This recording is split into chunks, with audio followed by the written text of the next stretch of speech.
Assalamualaikum warahmatullahi wabarakatuh. Kali ini saya akan membuat tutorial bagaimana caranya membuat aplikasi sederhana menggunakan Android Studio.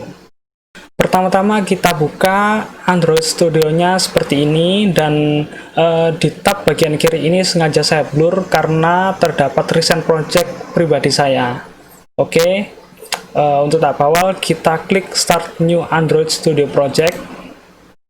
Di tab berikutnya, kita akan memilih template yang sudah disediakan oleh Android Studio untuk kita. Di sini ada banyak sekali template, di antaranya Basic Activity, Full Screen Activity, Google Maps, Login, Scrolling, dan lain-lain. Tapi untuk video kali ini, kita memakai Empty Activity. Kemudian klik Next.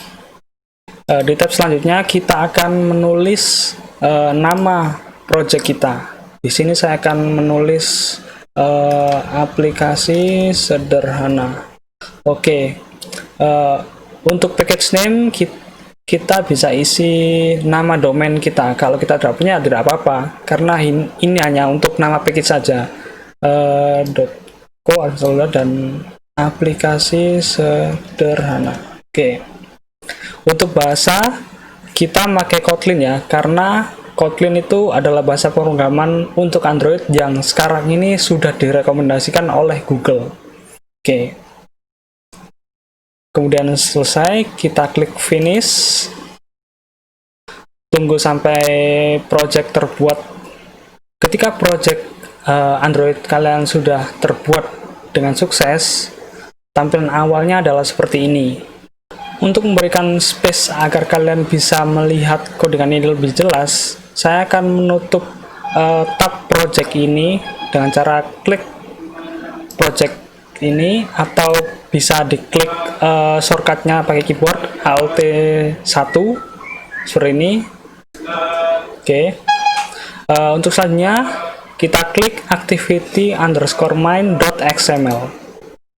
Di sini kita masuk ke dalam halaman layout dari activity underscore main. Untuk selanjutnya kita hapus saja teks hello world ini.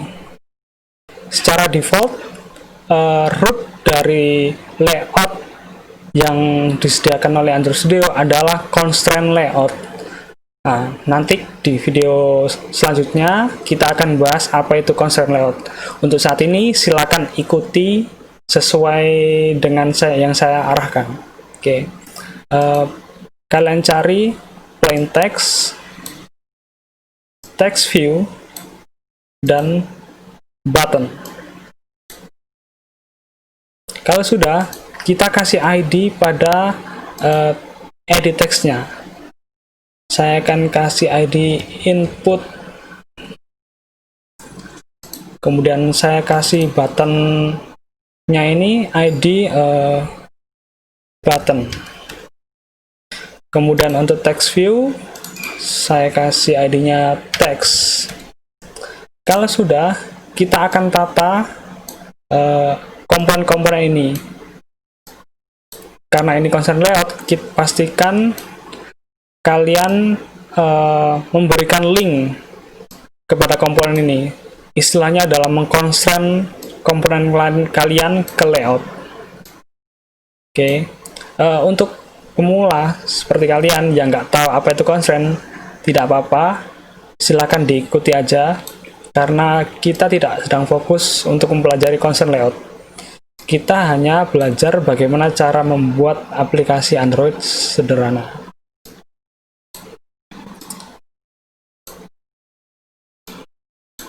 Di drag. Oke. Untuk step selanjutnya, mulai ngoding menggunakan bahasa pemrograman Kotlin. Caranya adalah kita inisialisasi terlebih dahulu komponennya. Jadi kan di dalam layout XML ini terdapat 3 komponen. Edit text dengan ID input, button dengan ID button, text view dengan ID text. Di dalam main activity.kt ini kita inisialisasi 3 komponen tersebut. Oke, caranya adalah file input. Input ini kita bisa kasih terserah nama. Jadi file input ini sama dengan kita membuat variable dengan nama input. Kemudian kita kasih tipe datanya, tipe objek atau tipe data. Jadi kalau kita biasanya membuat variable kan ada integer a. Nah, kalau dalam Kotlin cara membuat variabelnya itu dengan file input kemudian tipe datanya. Di sini saya masukkan edit text. Oke, input tipe data edit text. Kemudian sama dengan find view by ID. Find view by ID ini tujuannya adalah mencari ID yang ada di dalam layout activity underscore main ini. Nah, ID ini harus sama dengan ID yang sudah kita buat ini. Misalkan di dalam activity underscore main ini, edit text-nya kita kasih ID input. Di sini kita akan masukkannya juga dengan nama input. Caranya r.id.input. Oke. Untuk selanjutnya kita membuat komponen button. Button tipenya button sama dengan find view by ID r.id.button. Kemudian lagi text dengan tipe text view. Oke, ini adalah tipe komponen text view sama dengan find view by ID r.id.text. Untuk aplikasi sederhana ini kita hanya akan membuat sebuah inputan dan ketika kita klik tombol inputan itu akan ditampilkan di text view kita. Oke, caranya adalah kita kasih enter dulu. Button ini kita ambil dari komponen ini dot set on click listener kurung kurawal. Oke, kemudian text ini kita ambil dari text view ini ya, dot text. Oke, apa sih fungsinya doctext ini? Jika kalian sudah belajar Android Studio dengan bahasa pemrograman Java, mungkin kalian akan tahu dasar dari penggunaan fungsi doctext ini. Jadi kalau dalam Java itu fungsinya adalah set text. Fungsi set text ini untuk memasang inputan ke dalam komponen text view. Sedangkan di dalam Kotlin kita pakai yang namanya .text. Nah, seperti dari Android Studio Suggestion ini, .text ini itu mempunyai dua fungsi, yaitu set text atau get text. Bedanya adalah set text itu untuk memasang sebuah inputan ke dalam komponen text view. Get text kita mengambil apa yang sudah ditampilkan, kemudian kita taruh mungkin di dalam sebuah variabel atau apapun itu. Di dalam Kotlin ini disederhanakan dengan cara .text. Oke. Mungkin bagi kalian yang belum terbiasa dengan Kotlin, saya akan ganti dulu nama komponen text view ini agar tidak terkesan seperti duplikasi. Saya akan ganti menjadi tampilan. Oke. Ini kita copy, pasang di sini. Oke.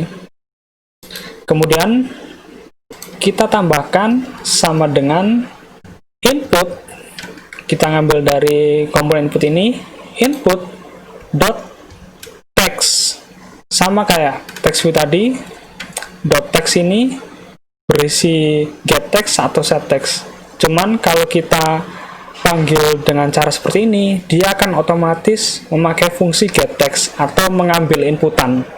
Oke, setelah kita mengambil inputan tadi, kita ubah inputan tadi menjadi string agar bisa dipasang di dalam text view. Oke, kalau sudah seperti ini, kita coba run aplikasinya. Untuk menjalankan aplikasinya, kita klik tombol run yang ada di sini. Jika program kalian sudah terinstall, maka tampilan aplikasi kita akan seperti ini. Oke, untuk mengetesnya, kita akan mengisi inputan ini dengan nama kita. Dan ketika kita klik tombol button, yang harusnya terjadi adalah inputan ini akan ditampilkan di text view. Kita ganti Haris, misal, klik button, dan inputan ini ditampilkan di text view. Sekian tutorial dari saya. Apabila kalian ada pertanyaan, silakan cantumkan di kolom komentar di bawah ini. Dan jika kalian suka dengan video saya, silakan klik tombol subscribe dan klik lonceng untuk mendapatkan notifikasi video terbaru dari saya. Terima kasih. Assalamualaikum warahmatullahi wabarakatuh.